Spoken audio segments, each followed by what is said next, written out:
পবিত্র ঈদুল আজহায় এবার কুরবানিযোগ্য গবাদি পশুর সংখ্যা 1,23,33,000টি বলে জানিয়েছে মৎস্য ও প্রাণী সম্পদ মন্ত্রণালয়। এবার চাহিদা হবে 1,01,06,334টি। গত 3 এপ্রিল মন্ত্রণালয়ের সম্মেলন কক্ষে কৃষি এবং মৎস্য ও প্রাণী সম্পদ মন্ত্রী মোহাম্মদ আমিন উর রশিদ এক সাংবাদিক সম্মেলনে এসব তথ্য জানিয়েছেন। এদিকে গত বছর পবিত্র ঈদুল আজহায় কোরবানিযোগ্য গবাদি পশুর সংখ্যা ছিল 1,24,47,337টি।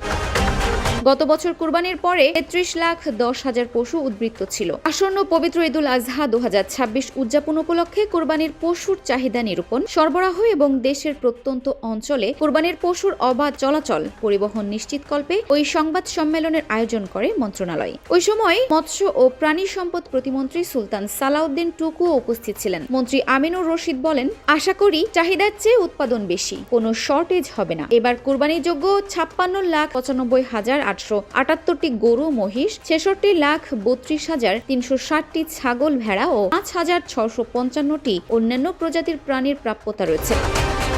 এদিকে কোরবানির প্রাণী সরবরাহের জন্য প্রতি বছরের ন্যায় এবারও বিশেষ ট্রেনের ব্যবস্থা থাকবে জানিয়ে মন্ত্রী বলেন, চলতি বছর উত্তরবঙ্গ থেকে ঢাকা হয়ে চট্টগ্রাম পর্যন্ত বিশেষ ট্রেনে করে প্রাণী সরবরাহ করা হবে।